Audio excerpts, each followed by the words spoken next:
Every relationship is a structure. But here is the disturbing part. Most people are living inside a relationship they never consciously designed. Long before your first kiss, before your first argument, before you met the person beside you, someone had already drawn the blueprint. Your parents, their silence, their fights, the affection you received, and the affection you had to earn. You inherited all of it, and years later, you may call the result chemistry. Because sometimes the person who feels most like home recreates the emotional conditions that hurt you there. Some become addicted to disappearing love. Some mistake escape for a soulmate. Some erase themselves in the name of closeness. Some look perfect online and barely exist when nobody is watching. Some stopped choosing each other years ago, but never officially left. Different relationships, same hidden question. Did you choose this love? Or did your past choose it for you? Case file 01. The blueprint you never chose. You fall in love through a nervous system that already learned what love is supposed to feel like, and it has one dangerous weakness. It can confuse familiar with safe.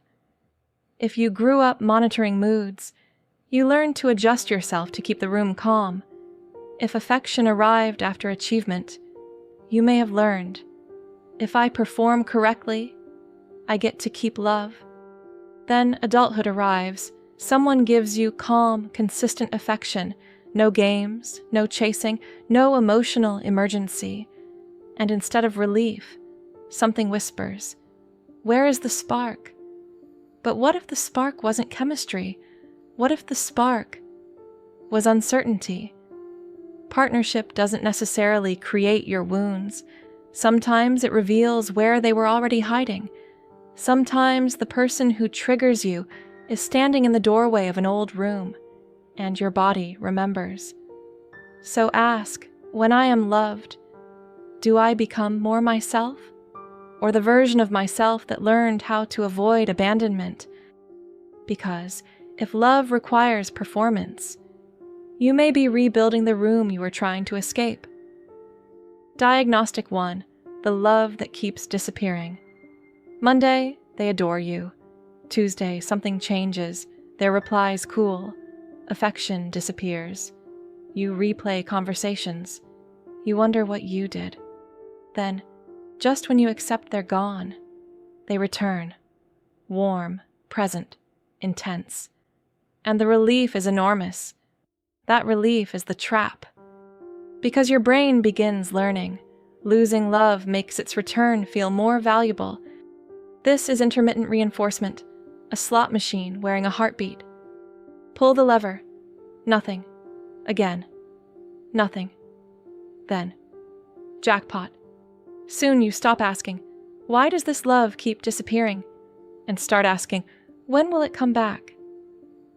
A breadcrumb becomes a banquet, because you have been starving. You may not only be attached to the person, you may be attached to the relief that follows the pain. Anxiety, hope, anxiety, hope, until instability begins masquerading as passion. But another relationship creates the opposite illusion. Someone appears, exactly when you cannot tolerate being alone. Diagnostic 2, the rebound mirage. A relationship ends, the room becomes quiet, too quiet.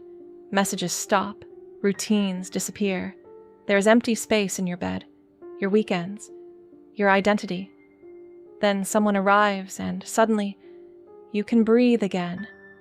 They are exciting, different, alive, instant closeness, intensity. And because the pain has stopped, your mind reaches for the easiest explanation. This must be love. Maybe. But there is another possibility. You aren't experiencing chemistry. You are experiencing contrast. Yesterday was grief. Today is dopamine. Of course, today feels extraordinary. That is why someone can feel like your soulmate in week 3 and like a stranger by month 3. Once novelty wears off, the room you escaped from may still be waiting.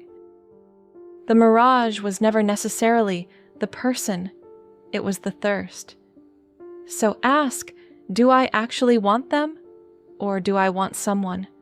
So I don't have to stand in this emptiness alone. But loneliness isn't the only way people disappear inside relationships. Sometimes two people become so close that eventually there is only one person left. Diagnostic 3. The merge. At first it looks beautiful. Same friends, same routines, same plans. Until one quietly realizes, I don't know who I am without us anymore. There is no explosion, just erosion. Your opinions become our opinions. Your future becomes our future. And individuality begins feeling like disloyalty. But intimacy without separation isn't always intimacy. Sometimes it is dependency with romantic branding. Healthy closeness requires two people close enough to touch, but separate enough to keep choosing each other. And strangely, opposites can work. One creates movement, the other creates stability. From outside, they look mismatched. Inside, they may be carrying opposite sides of the same roof. Because balance is not sameness, it is calibrated weight. But some relationships aren't built for the two people inside them. They are built for everybody watching. Diagnostic 4. The relationship built for an audience. Picture the perfect anniversary dinner. Candles, flowers, beautiful food. Then comes the phone. Wait, don't eat yet. One more. Smile. No, naturally. 12 photographs later, the moment finally looks spontaneous. Some couples stop experiencing their relationship and start producing it. Nothing feels complete until it has been recorded, edited, posted, validated. The danger begins when the audience becomes the third person in the relationship. Then applause starts replacing intimacy. There is a simple test. Remove the audience. No photographs, no posts, no captions. Now ask, do we still enjoy being us? Because private pressure reveals what public performance can hide. A delayed flight, a wrong turn, a surprise bill. How quickly does "this happened" become, "you always do this"? When one small event suddenly contains 5 years of evidence, the argument was never about the small event. Pressure didn't create the crack. It revealed where the crack already was. But the next relationship is harder to recognize. It doesn't look toxic. It doesn't look chaotic. Yet the couple simply stops moving. Diagnostic 5. The Inertia, Lease. They've been together 7 years, maybe 12, maybe 20. There is an apartment, furniture, mutual friends, shared routines. Eventually, one person wonders, if we met today, would we still choose each other? The silence that follows can be terrifying. They may stay because leaving sounds exhausting. Divide everything, explain it to friends, start again. Suddenly staying inside the wrong house feels easier than moving. So the relationship continues, not on desire, but inertia. A lease renewed because nobody has the energy to pack. History tells you how long something has existed. It does not tell you whether it should continue. Distance can expose the same truth. It may simply remove the camouflage. When physical closeness disappears, what remains? Trust, effort, a shared future, or only silence? Miles don't always destroy structures. Sometimes they reveal which structures had no blueprint for tomorrow. And now the real question. If intensity isn't necessarily love, similarity isn't necessarily intimacy, longevity isn't necessarily compatibility, and appearing happy isn't necessarily being happy, what does healthy love look like? The final test, the quiet sanctuary. The answer is almost disappointingly ordinary. Relationship researcher John Gottman's work suggests that lasting relationships aren't relationships without conflict. What matters is what happens inside it. A softened voice, a tiny joke, a touch, an apology. Someone saying, "Okay, I understand." These moments look small. Structurally, they are enormous. Because in the middle of tension, they communicate, "You are not my enemy." Two nervous systems activated, two egos defending themselves, and one still communicates, "We are on the same side." That may be one of the least cinematic forms of love, and one of the most important. Because stories taught us love should be dramatic, urgent, obsessive, chaotic, doors slamming, jealousy, grand speeches. So when healthy love arrives quietly, some people don't recognize it. No chasing, no disappearing, no constant fear. Yes, just safety. And if chaos was your first blueprint, safety may initially feel like boredom. Until you realize, peace was never the absence of love. It may have been the form of love you never learned to recognize.